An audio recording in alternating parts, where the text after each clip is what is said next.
warahmatullahi wabarakatuh. Alhamdulillah, salatan wassalamu ala rasulillah Muhammadin ibn Abdillah, la hawla wa la quwwata illa billah, amma ba'du. Yang kami hormati jajaran para guru SMPS Islamul Islam, yang kami hormati Ibu Nurita Wahyuni SPDI selaku guru penggerak, dan juga kepada seluruh yang telah hadir pada kesempatan kali ini. Pertama-tama mari kita panjatkan rasa puji syukur kehadiran Allah Subhanahu wa taala, yang mana pada kesempatan kali ini kita diberikan nikmat sehat, nikmat sempat, sehingga kita dapat berkumpul bersua pandang dalam rangka diseminasi aksi nyata modul 4 yang pendidikan guru penggerak angkatan 10. Semoga acara ini dapat ridho dari Allah Subhanahu wa taala. Amin ya rabbal alamin. Salawat beserta salam semoga tetap tercurah limpahkan kepada junjungan menuju alam ilmiah, yakni dengan adanya cahaya iman dan Islam. Saya mewakili kepala sekolah. Pertama-tama saya menyampaikan terima kasih banyak kepada JPG guru penggerak, yaitu Ibu Nurita Wahyuni SPDI, dengan kehadirannya di lembaga kami di SMPS Nurul Islam ini. Semoga dapat memberikan dampak positif kepada sekolah SMPS Islam Nurul Islam. Dan saya ucapkan terima kasih juga kepada seluruh dewan guru yang telah berpartisipasi untuk mensukseskan acara ini. Semoga kita dapat mengambil ilmu dari apa yang nanti disampaikan oleh Ibu Nurita. Harapan besar adanya JPG ini nanti dapat meningkatkan, mengembangkan lembaga SMPS Nurul Islam ini. Dan saya harapkan dengan apa yang nanti disampaikan juga meningkatkan progresivitas sekolahan yang ada di sini. Dan yang terakhir, saya ucapkan mohon maaf apabila ada kekurangan, baik itu dari tempat atau pelayanan kami. Saya mohon maaf, beribu-ribu maaf, mohon ampun sampai berampun. Sekian dari saya, tak panjang yang penting masuk. Wassalamualaikum warahmatullahi wabarakatuh. Waalaikumsalam warahmatullahi wabarakatuh. Assalamualaikum warahmatullahi wabarakatuh. Yang terhormat kepala sekolah SMPS Nurul Islam dan para dewan guru yang hadir pada kesempatan kali ini. Pertama-tama marilah kita panjatkan puji syukur atas kehadirat Allah Subhanahu wa taala, karena atas berkah limpahan rahmat dan hidayahnya sehingga kita pada saat ini diberikan kesehatan untuk tetap bersama di acara yang penuh berkah ini dalam keadaan sehat walafiat. Kemudian juga sholawat serta salam kepada junjungan kita Nabi besar Muhammad SAW yang telah membawa kita dari alam kebodohan, alam jahilah ke alam yang terang benderang seperti saat ini. Terima kasih Bapak Ibu yang kami hormati. Di sini dalam kegiatan CGP angkatan 10, di sini tugas yang dilaksanakan adalah bentuk aksi nyata tentang budaya positif yang akan diterapkan atau sudah diterapkan oleh CGP di sekolah ini atau di sekolah SMPS Islam Nurul Islam. Di sini dalam kegiatan ini saya sebagai moderator. Di sini nanti jalannya acara, nanti narasumber atau penyaji nanti akan menyampaikan tentang materi budaya positif, tentang restitusi, 5 besi kontrol, dan lain sebagainya. Di sini penjanji kontrol.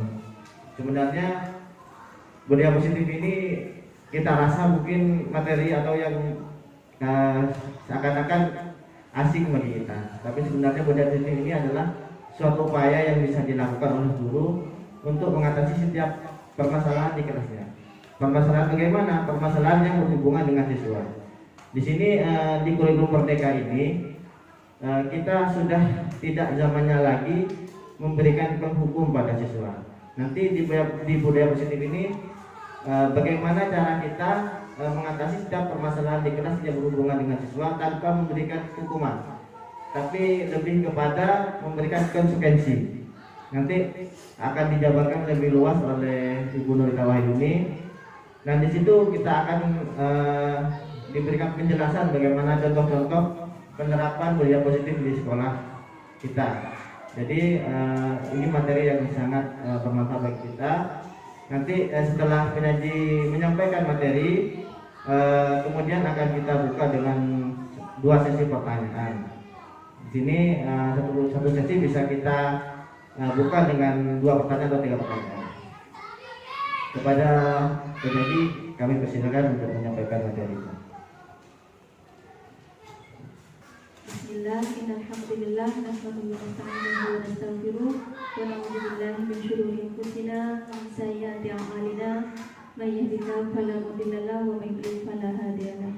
Rabbi shrah li sadri wa yassir li amri wa hlul 'uqdatam min lisani yafqahu qawli. Amma ba'du. Yang terhormat Kepala Sekolah SMS Islam Nurul Islam, para Dewan Guru SMS Islam Nurul Islam yang saya banggakan. Pertama-tama marilah kita panjatkan puja dan puji syukur kehadirat Allah Subhanahu wa taala yang mana berkat rahmat dan nikmatnya lah kita dapat bersua berkumpul kembali di tempat yang insyaallah penuh dengan berkah. Sholawat beserta salam tidak lupa kita haturkan kepada junjungan kita Nabi besar Muhammad Shallallahu Alaihi Wasallam yang telah membawa kita dari zaman kebodohan, zaman jahiliyah menuju alam yang terang-benderang seperti saat ini. Sebelumnya saya ucapkan banyak-banyak terima kasih kepada kepala sekolah dan para dewan guru yang telah sudi hadir di acara kami CGP, yang telah mendukung acara CGP saya di sini.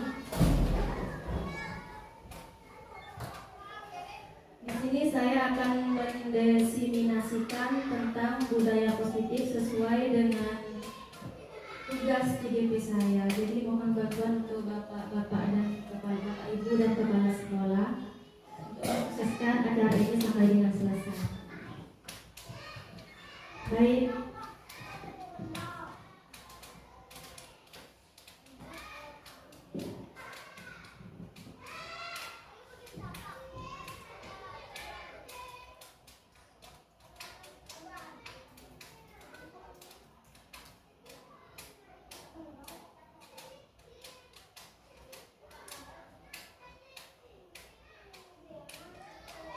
Di sini saya akan memaparkan tentang budaya positif. Saya mengambil 2 judul saja.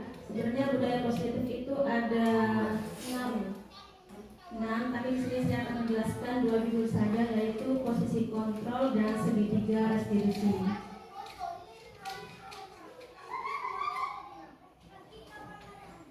Perkenalkan dulu, nama saya Nurita Wahyuni, CGP Angkatan 10 Kabupaten Sampang, di SMS Islam Nurul Islam Pangsal. Baik, menurut Bapak Ibu, disiplin itu apa? Ada yang tahu disiplin itu apa? Tepat waktu. Gimana? Tepat waktu. Tepat waktu. Lagi yang punya pendapat lain tentang disiplin? Disiplin Itu patuh terhadap aturan. patuh terhadap suatu aturan. Ada lagi yang punya pendapat disiplin itu apa? Ada lagi? Baik. Disiplin di sini adalah suatu kondisi yang terbentuk melalui serangkaian tindakan yang menunjukkan nilai-nilai kepatuhan dan ketaatan. Salah satu nilai karakter tersebut selalu ditanamkan guru di sekolah dengan harapan dapat menciptakan iklim belajar yang kondusif. Itu definisi dari disiplin. Kemudian, berdasarkan teori kontrol Dr. William Glasser menyimpulkan ada 5 posisi kontrol yang diterapkan seorang guru.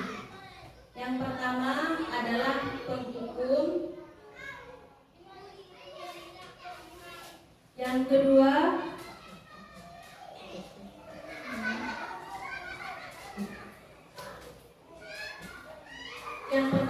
menghukum, kedua pembuat rasa bersalah, ketiga teman, keempat pemantau, dan yang terakhir manajer. Ini adalah posisi kontrol menurut Dr. William Glasser. Yang mana penghukum di sini masih diterapkan oleh beberapa guru dengan anggapan hukuman mempercepat penyelesaian masalah tanpa memikirkan dampak buruk yang ditimbulkan. Seorang penghukum biasanya melontarkan pertanyaan-pertanyaan menyakiti, disertai gestur menunjuk-nunjuk, mengharbik, dan mata melotot. Dampak posisi kontrol tersebut, murid dapat menjadi pendendam, pemberontak, dan menyalahkan orang lain. Dampak lebih buruknya, murid akan mengalami keterpurukan mental, seperti lunturnya rasa percaya diri dan kesedihan yang berkelanjutan. Itu adalah dampak dari penghukum. Kemudian, pembuat rasa bersalah. Pada posisi ini, guru akan berkata lebih lembut. Guru akan menciptakan keheningan yang membuat orang lain merasa tidak nyaman, rasa bersalah, bahkan rendah diri. Posisi kontrol tersebut berdampak pada penilaian diri yang buruk. Murid akan merasa bersalah dan tidak berharga.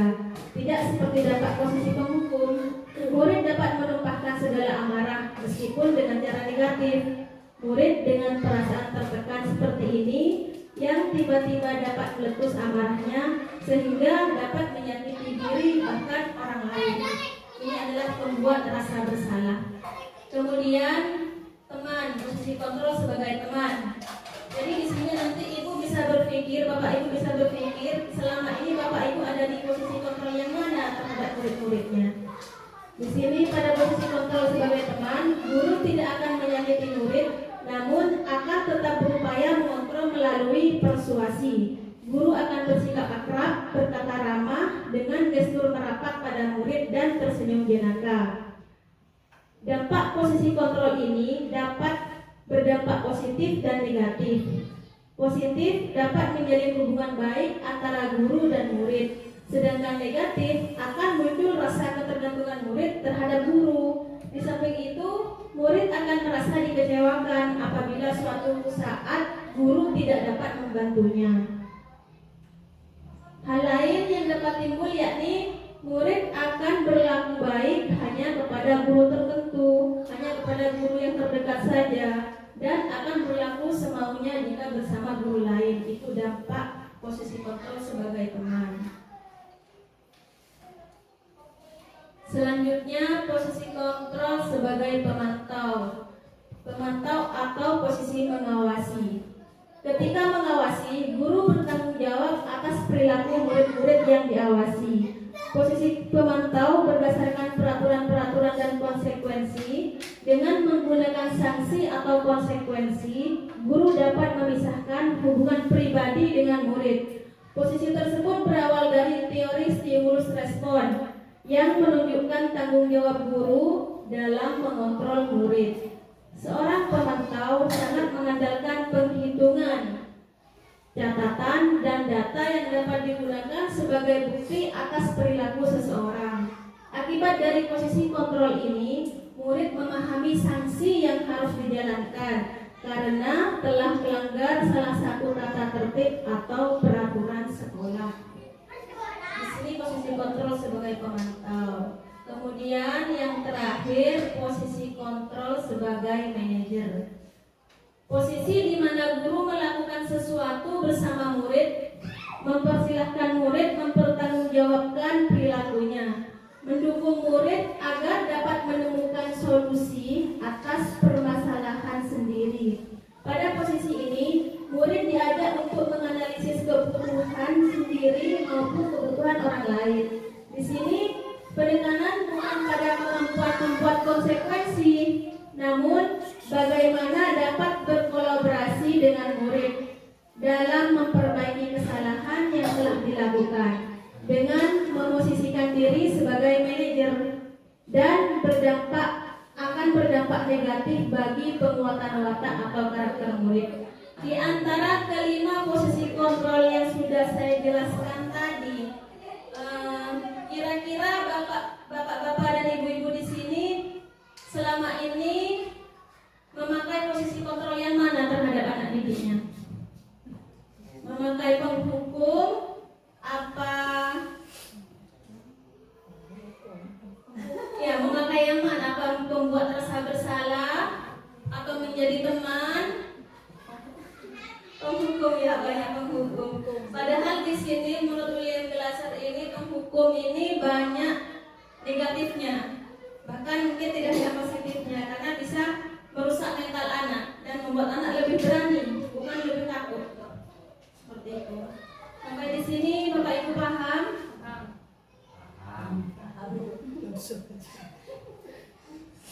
Baik.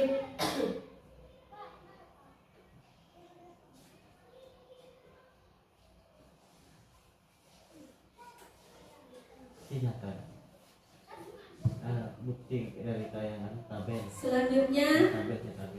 disiplin positif melalui segitiga restitusi di sekolah.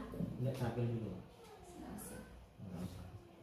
Ada contoh perkataannya di situ.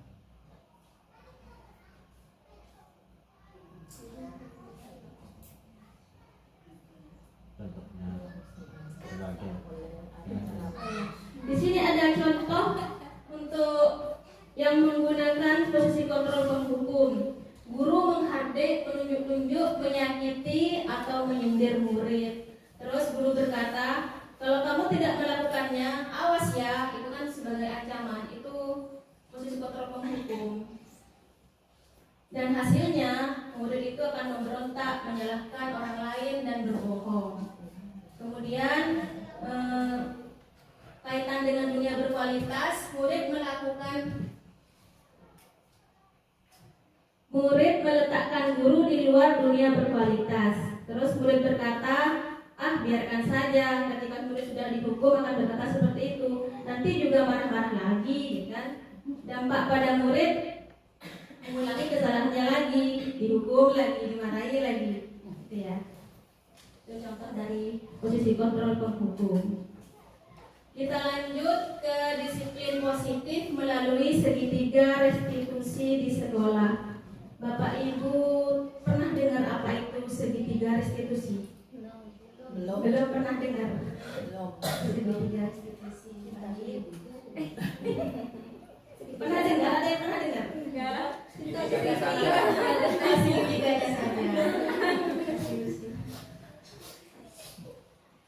Di sini sudah ada definisi segitiga restitusi.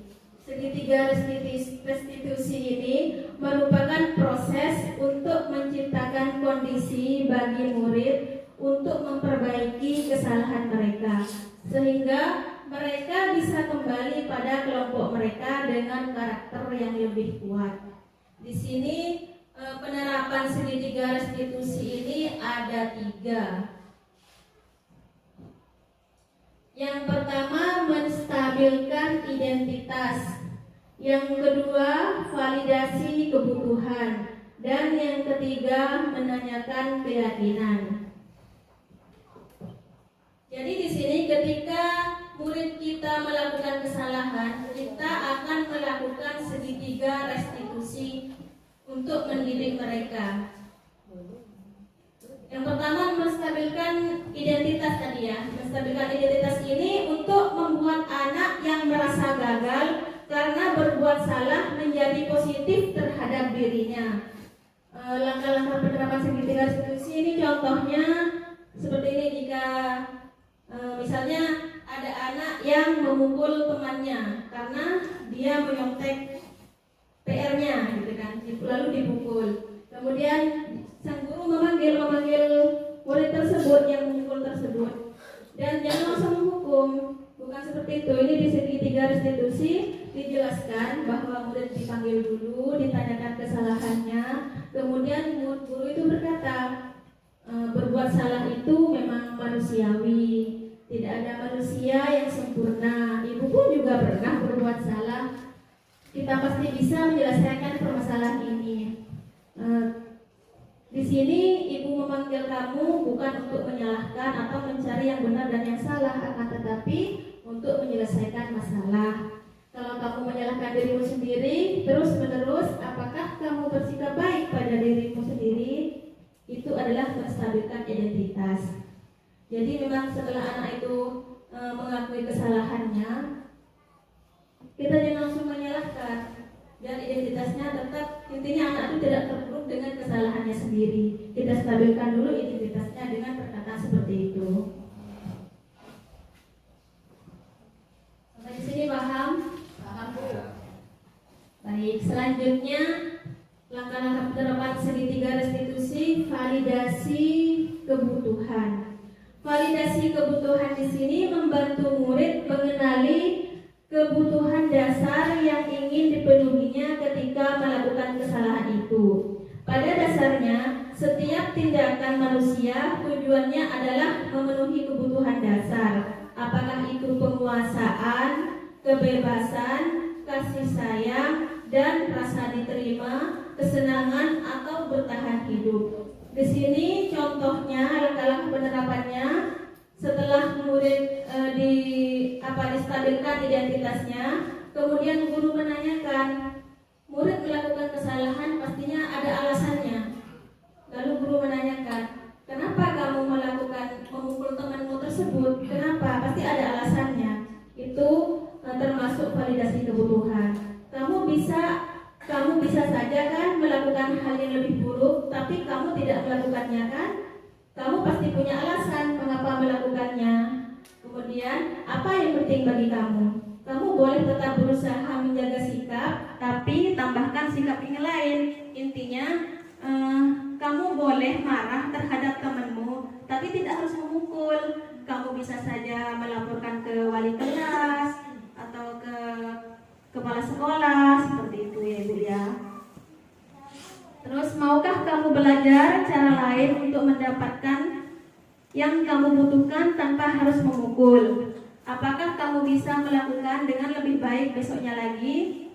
Jadi setelah kita tahu alasannya, kita arahkan agar jika terjadi sesuatu lagi tidak langsung memukul. Bisa mengarahkan ke jalan yang lebih baik, seperti tadi melaporkan ke ketua kelas atau ke kepala sekolah, ke guru, seperti itu ya Ibu Bapak ya.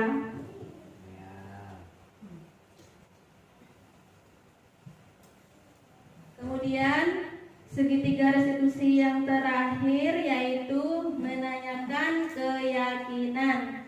Menanyakan keyakinan di sini, anak-anak melihat kesalahannya dihubungkan dengan norma sosial dan nilai-nilai mendasari manusia berinteraksi dengan orang lain. Di sini guru setelah menanyakan alasan murid kenapa murid melakukan kesalahan tersebut, kenapa memukul temannya, guru mengingatkan kembali norma-norma sosial atau nilai-nilai mendasar yang sudah dibuat sebelumnya. Di sini pasti setiap sekolah ataupun kelas itu mempunyai peraturan atau keyakinan kelas. Pasti kan Bu ya, pasti ada ya. Menurut Bapak Ibu, keyakinan kelas ataupun peraturan itu sama apa tidak? Tidak sama. Kenapa? Bedanya di mana? Saya tanya di sini keyakinan kelas dan peraturan sama apa tidak? Kenapa? Sama. Alasannya? Keyakinan kelas apa? Peraturan apa? Itu sudah tata tertib kelas. Semuanya sudah ada. Kalau keyakinan kelas mungkin yang diterima anak. Oke. Ada lagi? Peraturan lagi keyakinan kelas baik. Menyambung dari Ibu tadi bahwa peraturan kelas itu adalah tata tertib yang harus diterapkan oleh seorang guru di kelas masing-masing. Terus untuk keyakinan kelas, pandangan saya atau pendapat saya itu merupakan kesepakatan antara murid dan guru kaitan dengan penerapan pembelajaran. Benar sekali, antara keyakinan kelas dan peraturan itu berbeda. Kalau peraturan memang sudah dibuat dari sekolah ataupun guru, sudah langsung ditempel gitu ya, murid tinggal mentaati. Kemudian kalau keyakinan kelas itu dibuat bersama antara kesepakatan murid dan guru, seperti itu. Di sini setelah menanyakan alasannya, setelah guru tahu alasan murid kenapa melakukan kesalahan tersebut, lalu guru mengingatkan, kita sudah pernah melakukan membuat keyakinan kelas. Apa menurut kamu perbuatan kamu itu sudah sesuai dengan keyakinan kelas yang sudah kita buat sebelumnya? Seperti itu. Jadi kita ingatkan keyakinan kelas yang sudah kita buat ya, untuk membuat dia merasa kalau dia salah, seperti itu. Nilai-nilai universal apa yang telah disepakati sebelumnya, seperti itu. Tapi tidak harus mengedongkan mental anak tersebut. Apa nilai yang kita percaya di kelas? Kelas yang ideal itu seperti apa, nak? Seperti itu. Kamu ingin jadi anak seperti apa? Kalau kamu tidak mentaati keyakinan kelas yang sudah dibuat. Terus apa yang kamu rasakan ketika kamu melakukan itu? Kamu menjadi orang yang seperti apa? Seperti itu. Jadi restitusi, segitiga restitusi ini ada 3 tahapan seperti yang tadi saya jelaskan. Menstabilkan identitas. Jika anak melakukan kesalahan itu jangan langsung dihukum. Kita panggil dulu, kita bicara baik-baik, kita tanyakan kesalahannya apa, terus kita kasih masukan, kasih solusi, kita tanya alasannya apa, kita kembalikan, kemudian akhirnya kita kembalikan kepada keyakinan kelas atau peraturan yang sudah dibuat. Sampai di sini Bapak Ibu mengerti, paham? Mungkin ada yang mau ditanyakan? Ada, Bu.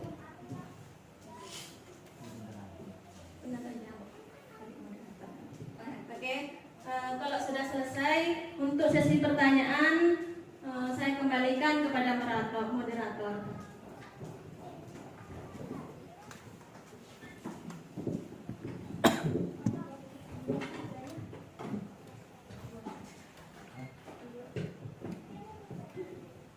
Terima kasih atas pemaparan yang telah disampaikan oleh Ibu Guru Yuni tentang materi budaya positif yang bisa kita terapkan di sekolah, di mana tadi disinggung 2 jenis budaya positif, yaitu tentang 5 posisi kontrol dan segitiga restitusi. Di sini dapat mungkin saya lebih jelaskan secara umum bahwa kalau kita ini misalkan menggunakan 5 posisi kontrol, di sini merupakan bentuk pendekatan yang bisa kita lakukan kepada siswa. Nah, di dalam pendekatan ini, apakah kita mau jadi penghukum, manajer, pengawas ataupun teman, tapi sesuai dengan materi yang ada di CGP ini, kita kalau menjadi seorang penghukum itu diibaratkan sebagai suatu pendekatan yang gagal. Jadi karena apa? Karena penghukum ini efeknya ini lebih banyak yang negatif, sehingga di dalam materi ini ataupun di TGP ini, maka yang diharapkan dari kelasnya menggunakan yaitu dengan cara ini ada 3 step yang harus kita lakukan memang.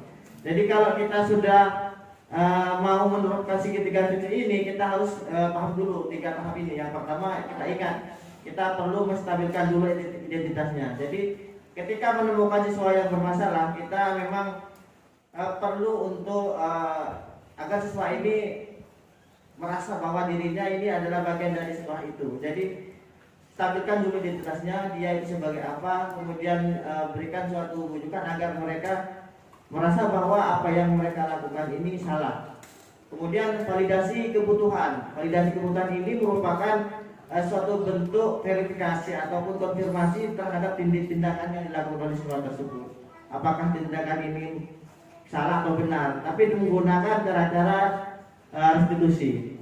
Dan terakhir itu tadi adalah melakukan tindakan yang salah tadi harus memang dilakukan menggunakan restitusi ini melalui 3 tahap. Nah sekarang kita untuk mengetahui bagaimana pemahaman terkait dengan budaya positif ini, saya persilakan saya buka sesi pertanyaan, di mana di dalam 2 sesi ini saya buka dengan 2 pertanyaan terlebih dahulu. Mungkin ada dari Bapak Ibu yang ingin bertanya terkait dengan materi budaya positif hari ini. Saya persilahkan.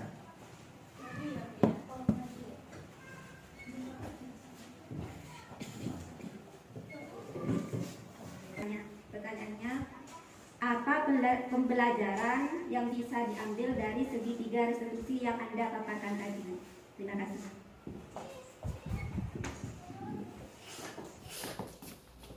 Baik, terima kasih sebelumnya.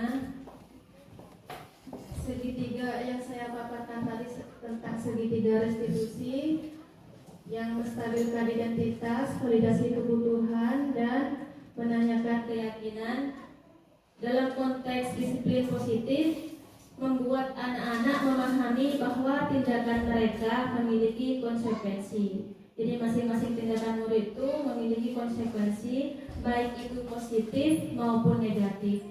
Ini juga mengajarkan tanggung jawab, pembelajaran, dan pemahaman tentang bagaimana tindakan mereka mempengaruhi orang lain dan lingkungan di sekitarnya. Mungkin hanya itu. Terima kasih. Terima kasih.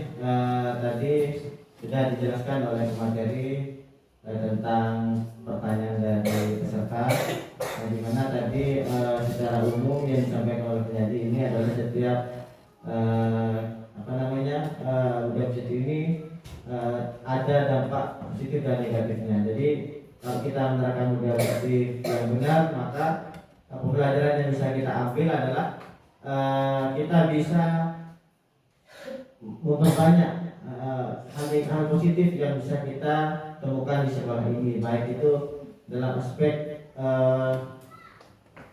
itu menyelesaikan setiap permasalahan yang ada di kelas. Nah, kemudian untuk satu pertanyaan lagi, mungkin ada yang mau bertanya, silakan untuk pertanyaan yang kedua. Silakan Ibu.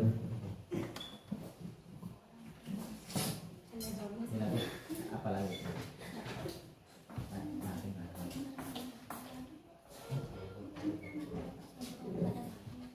Assalamualaikum warahmatullahi wabarakatuh. Waalaikumsalam warahmatullahi wabarakatuh. Tadi Ibu mendefinisikan tentang budaya positif. Saya tanyakan, sebenarnya yang dimaksud dengan budaya positif itu apa? Terima kasih.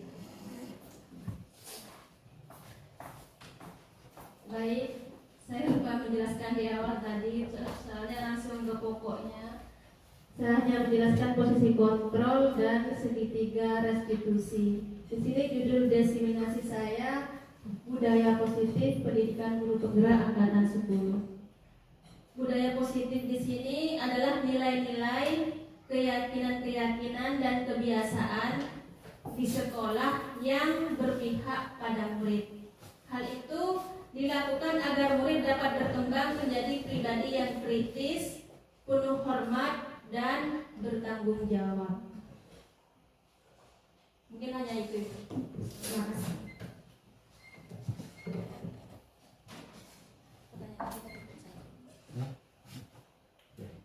Terima kasih atas tanggapan yang disampaikan oleh narasumber tadi terhadap pertanyaan dari Ibu peserta yang menanyakan tentang konsep atau pengertian dari budaya positif.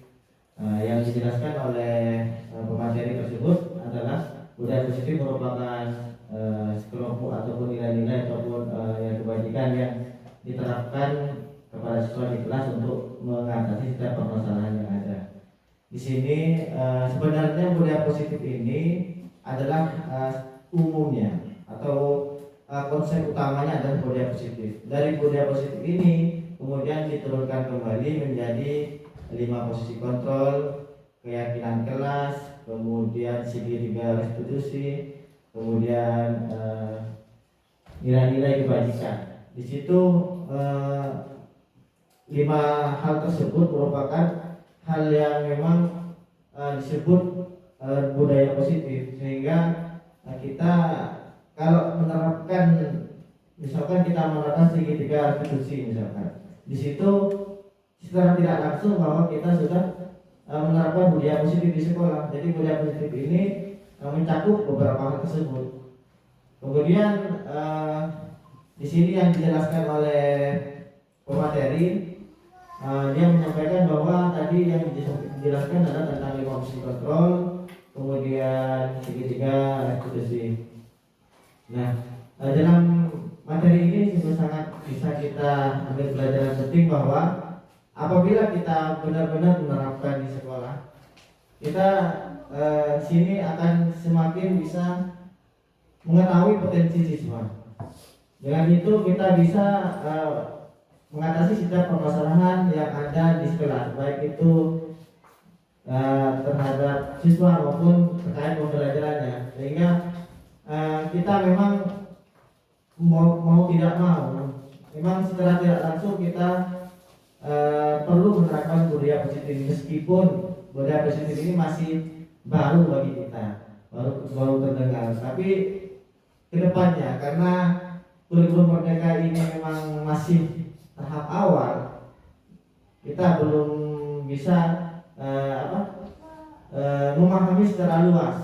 Karena nanti setelah kita kurmer ini sudah diterapkan secara utuh, secara tidak langsung nanti setiap materi ataupun pelatihan tentang kurmer ini akan ada ini budaya positif, kemudian ada nanti tentang modul ajar, tentang asesmen, kemudian tentang KOSP, semua itu akan dipelajari.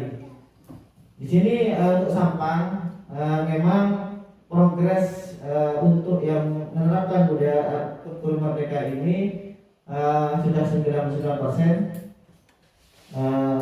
Jadi kita mau tidak mau memang perlahan kita memang belajar tentang bagian-bagian penerapan implementasi kurikulum Merdeka. Di sini IKM ini juga terdapat materi tentang budaya positif.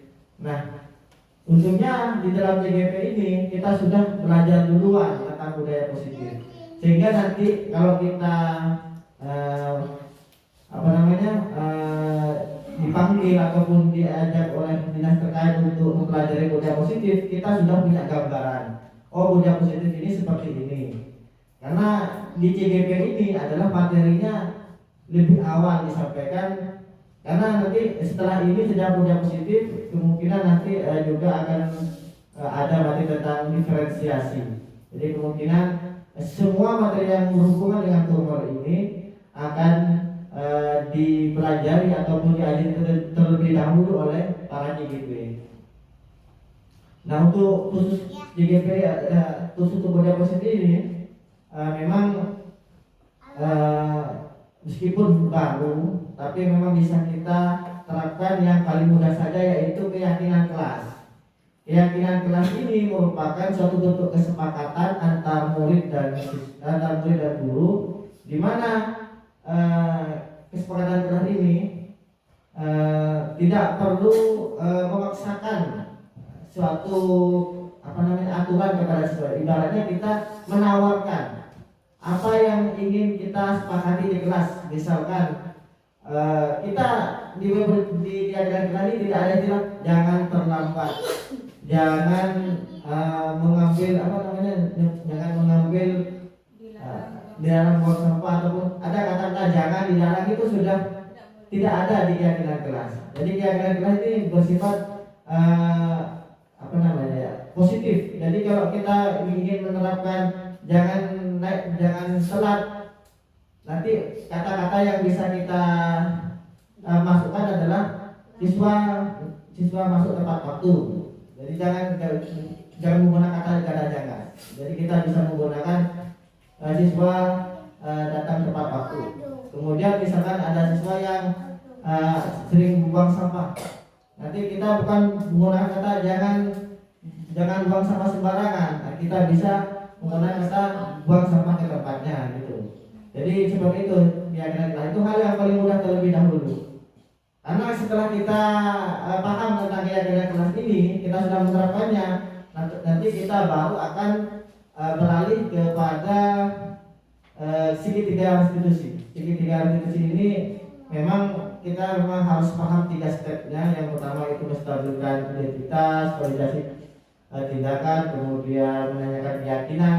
Itu memang perlu pemahaman lebih lanjut. Tapi memang kita terapkan yang lebih mudah terlebih dahulu, yaitu keyakinan kelas. Seperti itu. Mungkin ada tambahan atau apa dari peserta, saya persilakan. Atau mungkin ada yang ingin bertanya sekali lagi untuk lebih memantapkan pemahamannya tentang budaya positif.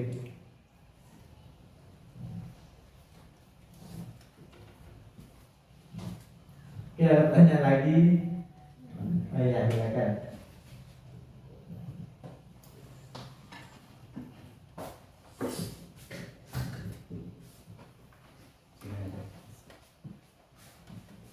Jadi apa yang telah dipaparkan oleh Ibu Nurita ini adalah hal yang sangat menarik bagi kami sebagai seorang guru. Budaya positif adalah hal yang strategis untuk diterapkan di lingkungan sekolah. Jadi dari tadi dijelaskan budaya positif, kami hanya memahami sebagian saja, termasuk segitiga restitusi. Kami hanya paham segitiganya saja, bukan restitusinya. Jadi yang saya tanyakan, ini budaya positif di sekolah ini tidak hanya dilakukan oleh guru saja, artinya harus ada kerjasama dengan siswa atau murid. Yang saya tanyakan itu adalah bagaimana cara menerapkan budaya positif itu yang harus dilakukan oleh antara guru dan siswa. Cara melakukannya seperti apa? Jadi tentunya dengan kerjasama tersebut kita harapkan budaya positif ini akan tercapai. Terima kasih.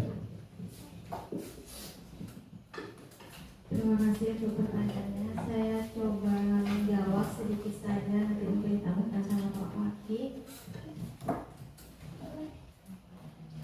Pertanyaannya tadi, bagaimana cara yang seharusnya dilakukan guru siswa untuk menerapkan disiplin positif, begitu Pak ya? Baik. Salah satu cara untuk membentuk disiplin positif adalah menerapkan disiplin positif, menerapkan kesepakatan atau keyakinan kelas, di mana kesepakatan dan keyakinan kelas tersebut merupakan hasil kerjasama antara guru dan siswa yang sudah dibentuk sebelumnya, membuat keyakinan kelas antara guru dan siswa. Dimulai dari pembentukan aturan kelas, dilanjutkan dengan mengganti aturan kelas menjadi kalimat-kalimat positif. Seperti tadi yang dijelaskan oleh Bapak Fakih, yang awalnya dilarang membuang sampah, jadi diubah menjadi buanglah sampah pada tempatnya. Seperti itu. Terima kasih.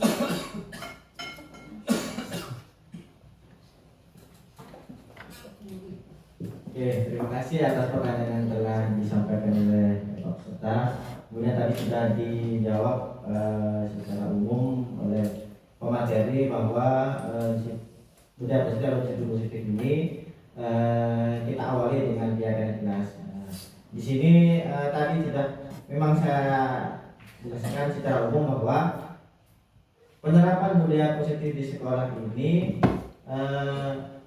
bisa kita lakukan itu karena budaya positif ini adalah bagian atau keseluruhan dari acara ini. Misalkan gini, di budaya positif ini ada 5 bagian yang tadi yang dijelaskan. Yang pertama tadi tentang segitiga restitusi, 5 kontrol itu merupakan bentuk budaya positifnya. Keyakinan kelas juga bentuk dari budaya positif. Jadi kalau kita ingin menerapkan, misalkan kita menerapkan keyakinan kelas, itu merupakan bentuk dari penerapan budaya positif. Tapi memang kita mengambil tentang keyakinan kelasnya. Kalau kita mau mengambil tentang 5 posisi kontrol tadi, sebagai teman, penghukum, itu merupakan bentuk budaya positif, tapi yang benar-benar dilakukan adalah sebagai teman ataupun manajer. Di sini sebagai teman kita memberikan pendekatan kepada siswa, mengajak siswa untuk berbicara tentang apa yang dia keluhkan atau dia alami, sehingga nanti setelah tidak langsung ketika kita memposisikan diri kita sebagai teman, otomatis siswa ini akan merasa nyaman. Misalkan dia punya masalah apa, siswa ini akan terbuka. Oh Bapak, saya punya masalah seperti ini, saya seperti ini. Nanti setelah tidak langsung kita memahami apa yang dibutuhkan siswa, apa yang dialami siswa, ini bisa kita pahami. Kemudian kalau kita ingin menjadi seorang manajer misalkan, manajer ini nanti guru ini akan memberikan motivasi kepada siswa yang memang nanti kita lihat di kelas yang kurang bersemangat. Di sini kita berikan kata-kata motivasi, ayo kita belajar, jangan menyerah dan sebagainya. Ini merupakan bentuk dari penerapan 5 posisi kontrol sebagai manajer. Kenapa kita dilarang untuk ataupun diminimalisir menggunakan 5 posisi kontrol sebagai penghukum? Karena penghukum ini sudah diteliti dan memang ada seperti kayak hasil dari para ahlinya bahwa mungkin secara singkat ataupun secara langsung kita bisa mengatasi masalah tersebut, tapi setelah mengatasi tersebut kemungkinan akan ada masalah yang baru.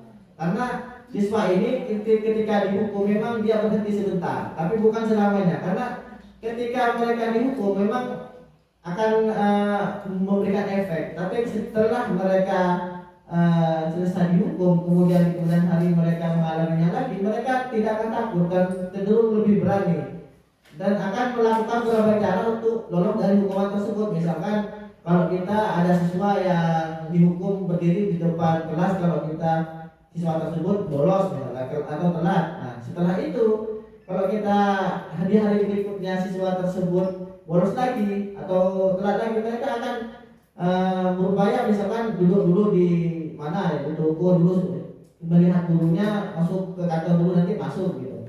Jadi setelah tidak langsung nanti lebih pintar siswanya, karena memang mereka takut ke hukumannya. Kalau kita menggunakan posisi sebagai teman, kita ketika ada siswa yang telat misalkan, kita panggil, kita tanyakan kenapa kok telat. Dekat guru itu memang saya juga pernah telat gitu. Jadi kita sebagai teman ini memang memberikan suatu pendekatan agar siswa ini merasa nyaman berbicara lebih banyak kepada siswa, sehingga siswa nanti akan merasa bahwa tindakan yang dilakukannya salah. Selama siswa tidak merasa bersalah ataupun apa yang dilakukannya itu tidak muncul kesadaran, otomatis nanti apa yang dilakukan siswa tersebut akan diulangi. Makanya ini ada materi tentang penghukum, manajer dan sebagainya. Saya berharap kedepannya di sini untuk semakin guru itu lebih menguasai, bisa mengatasi permasalahan di kelas, baik itu segi pembelajaran ataupun kepada siswanya. Memang usahakan agar kita lebih memberikan pendekatan kepada siswa baik sebagai teman maupun sebagai manajer. Kalau kita menggunakan penghukum ya mungkin ini dalam bentuk cara yang lama tradisional. Nanti waktu kedepannya karena kalau menggunakan ini kita dianggap merupakan identitas gagal atau guru yang gagal. Jadi kalau kita selalu menghukum terus, nanti siswa ini akan jerah, nanti terus akan melakukan tindakan tersebut. Di sini apakah masih ada pertanyaan lagi terkait dengan budaya positif ini? Ada. Silakan. Boleh bertanya lagi? Mau tanya Assalamualaikum warahmatullahi wabarakatuh. Waalaikumsalam warahmatullahi wabarakatuh.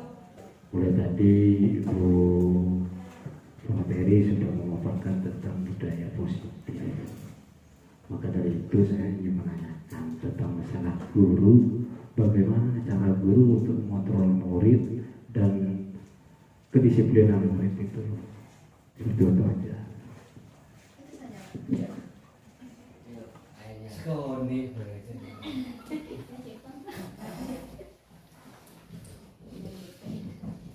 Baik, terima kasih Bapak.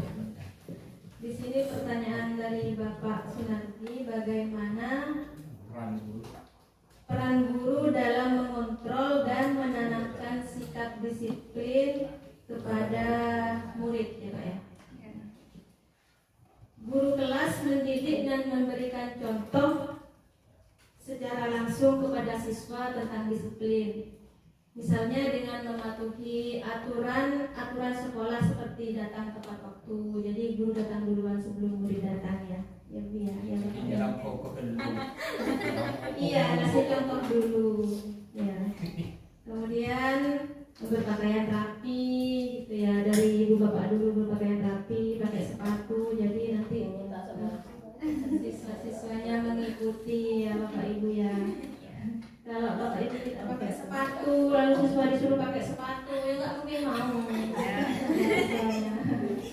Harus gurunya yang harus. Iya, gurunya yang menjadi contoh seperti itu. Iya. Kepala sekolah. Baru murid.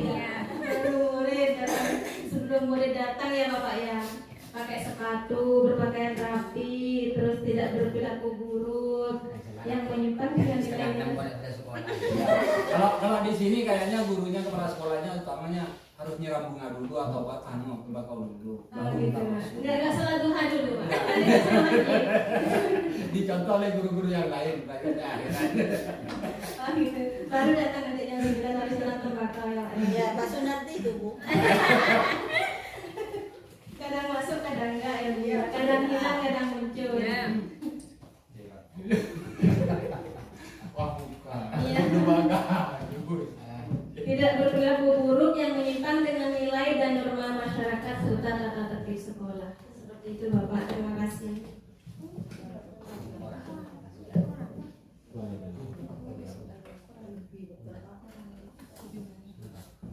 Ya, terima kasih pertanyaan yang disampaikan oleh Pak Sunardi tadi tentang bagaimana kita mengontrol siswa. Sudah dijelaskan oleh pemateri bahwa guru perlu memberikan contoh terlebih dahulu agar hal yang disampaikan atau yang dicontohkan oleh guru tersebut akan ditiru oleh siswa. Ini merupakan bentuk satu cara karena guru juga bisa menjadi contoh atau teladan bagi siswanya. Mungkin ada pertanyaan satu kali lagi sebelum saya tutup. Mungkin ada tanggapan ataupun hal yang bisa menjadi suatu masukan bagi kita, sebaiknya melihat sendiri itu seperti apa di sekolah ini misalnya. Mungkin ada tanggapan atau saran. Nah, kalau tadi pertanyaan tidak ada, mungkin ada tanggapan atau saran mungkin ada dari Bapak Ibu.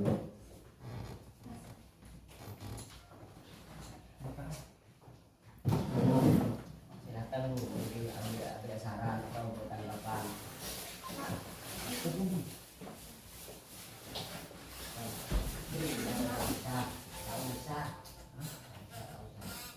Ayo, selaku kepala sekolah. Ayo Pak Marjon mungkin saran Mungkin ada tanggapan atau usul tentang atau tanggapan apa untuk namanya? guru penggerak boleh. Ya, mungkin sarannya untuk guru penggerak terhadap budaya sekolah ini.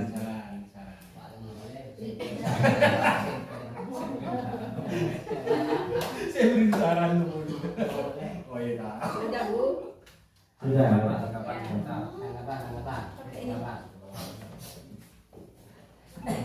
Cepat aja ya. Terima kasih atas waktunya. Jadi tadi yang sudah dipaparkan saya agak kurang paham kaitan dengan penerapan posisi kontrol, penghukuman dan apa tadi satunya itu dianggap identitas gagah. Sedangkan penghukuman itu adalah implementasi dari peraturan sekolah. Nah ini yang agak bingung dalam pemikiran saya. Sedangkan aturan itu diterapkan, harusnya ada sanksi yang juga harus diberikan. Nah di sini dijelaskan dari tadi bahwa sanksi atau penghukuman itu adalah identitas gagal. Dengan kata lain, tidak harus diterapkan di sekolah. Nah sedangkan tata tertib itu memang harus diterapkan di sekolah. Sanksinya juga harus diberikan. Nah itu juga dapat meningkatkan kedisiplinan di sekolah, baik itu guru maupun siswa. Nah ini yang agak sanksi bagi saya. Jadi kalau menurut saya ini sanksi tetap harus diberikan ketika peraturan sekolah itu harus diterapkan. Nah kaitan dengan sanksi itu bisa secara persuasif. Persuasif itu artinya secara berberi kemanusiaan dengan melihat kondisi siswa. Kalau penghukuman itu tidak diterapkan, itu akan mengurangi ketertiban siswa atau guru di sekolah. Mungkin itu masukan saya, kurang lebihnya mohon maaf. Assalamualaikum warahmatullahi wabarakatuh. Waalaikumsalam.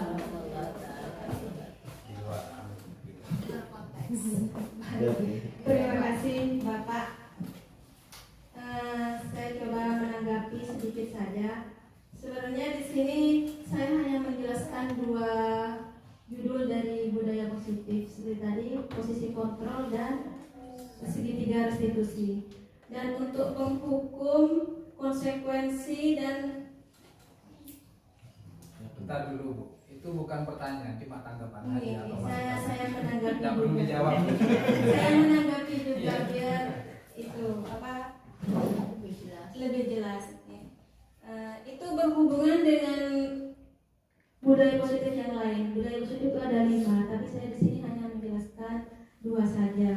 Ada perubahan paradigma belajar, disiplin positif, kebutuhan dasar manusia, motivasi perilaku manusia, posisi kontrol restitusi, keyakinan kelas, serta segitiga restitusi. Di yang lain, di judul yang lain itu juga dijelaskan. Tadi saya tidak menjelaskan karena memang bukan judul yang saya ambil. Di judul yang lain itu ada penjelasan tentang apa itu hukuman, apa itu konsekuensi. Tetap anak itu tetap dikasih apa ya, tapi bahasanya bukan hukuman, lebih ke bahasa yang positif seperti itu. Seperti tadi contohnya seperti larangan itu kan, kalau bahasa negatifnya dilarang membuang sampah, positifnya buanglah sampah pada tempatnya. Seperti itu, tetap intinya tetap ke sana arahnya, cuma bahasanya lebih positif seperti itu. Mungkin terima kasih atas tanggapan dari peserta. Tadi sudah ditanggapi oleh materi bahwa materi yang berhubungan dengan hukuman, intervensi memang belum merupakan aspek yang dibahas tadi kan, menurut materi. Tapi menurut saya memang tadi dijelaskan di dalam segitiga namanya 5 posisi kontrol. 5 posisi kontrol ini kita bedakan dengan aturan yang ada di sekolah. Di sekolah itu ada aturan. Yang dimaksud dengan 5 posisi kontrol adalah pendekatan kita kepada siswa. Bukan kita menghilangkan aturan di sekolah, bukan. Aturan tetap ada, tapi kita tidak boleh menjadi penghukum kepada siswa. Aturan ini merupakan aturan di sekolah yang disepakati oleh antar warga di sekolah. Sedangkan 5 posisi kontrol ini adalah pendekatan kita kepada siswa. Kalau kita mau menerapkan itu, namanya bukan hukuman tapi konsekuensi. Jadi kalau ada siswa telat, kita kasih konsekuensinya seperti apa. Jadi ini lebih kepada pendekatan. Makanya diusahakan di 5 posisi kontrol ini kita tidak menjadi sebagai penghukum, karena aturan tetap ada, tetap diterapkan dan dijalankan. Itu memang aturan di sekolah. Sedangkan yang namanya 5 posisi kontrol adalah pendekatan kita kepada siswa. Jadi sebaiknya kalau guru ini ibaratnya lebih bersikap positif. Untuk hukuman, misalkan nanti ada hukuman tentang yang melanggar aturan, itu akan ada yang lain nanti disanksi oleh pihak sekolah atau sesuai dengan kesepakatannya. diterapkan di sekolah tersebut. Nah, sedangkan kalau kita menghadapi siswa di dalam pembelajaran, maka pendekatan 5 posisi kontrol inilah yang kita pakai. Jadi bukan menghilangkan hukuman, tidak. Memang ada, tapi berupa konsekuensi istilahnya. Jadi, ya, istilah konsekuensi. Tapi konsekuensi ini berdasarkan keyakinan kelas dulu. Kita buat keyakinan kelas. Nanti setelah ada siswa yang melanggar, nah itu disebut konsekuensi, bukan lagi hukuman. Nanti yang hukuman ini adalah aturan yang ada di sekolah, ada lagi aturan yang lebih tinggi. Sedangkan kita pendekatan ke siswa adalah 5 posisi kontrol ini. Jadi kita memang bisa menerapkan ini khususnya sebagai teman ataupun sebagai manajer lah kalau itu gampangnya, karena di setiap sekolah pasti ada yang nakal pasti. Tapi kemarin saya tertarik baca dari materi webinar, tidak ada siswa yang nakal. Memang benar, memang tidak ada siswa yang nakal. Karena kenapa mereka nakal? Karena siswa yang nakal ini ada siswa yang terabaikan. Dia terabaikan karena kita sering tidak peduli ke siswa ini, maka mereka sering berulang. Dia memberikan menunjukkan ekstensinya di kelas itu bukan bentuk istilahnya kesalahan, tapi memang bentuk agar dia mendapat perhatian dari gurunya seperti itu. Jadi kalau kita lebih kurang perhatian kepada siswa. Jadi kalau kita misalkan terkadang guru ini hanya peduli misalkan kepada siswa yang pintar saja, oh kamu pintar ya gini kamu harus seperti ini. Sedangkan yang nakal-nakal ini kadang-kadang diabaikan, oh nakal ini gitu seperti itu. Ya makanya ya sepatutnya kalau ketemu hal seperti itu, kita dekati yang nakal-nakal ini, kita bicara baik-baik dulu. Dia punya kemampuan seperti apa. Mungkin satu hari belum berhasil, tapi kalau kita jadikan pembiasaan, dekatkan dulu siswa. Karena saya pernah mengalami ini. Saya ada siswa yang paling nakal di kelas. Itu paling nakal memang. Kalau dia datang itu sembarangan. Jam 8 dia datang di saat yang lain, jam 7 di jam 8 dan pindah seenaknya. Keluar dan seenaknya. Tapi setelah saya dekati, dia tanya dia kenapa dia telat, kenapa dia punya masalah seperti ini. Ternyata dia ada masalah di keluarganya. Katanya dia sering dihukum, sering diadu sama orang tuanya. Nah setelah saya peduli, saya bilang oh ya harus kamu seperti ini. Akhirnya lambat tahun siswa ini bisa ada tempat waktu di sekolah sesuai dengan siswa yang lain. Oke, mungkin ini yang bisa saya sampaikan. Terima kasih atas pemaparan yang disampaikan oleh Ibu Nurita. Semoga budaya positif ini kita bisa terapkan di sekolah. Saya mohon maaf apabila ada tutur kata yang kurang berkenan. Saya cuma mohon saja yang tentunya tak luput dari salah dan dosa.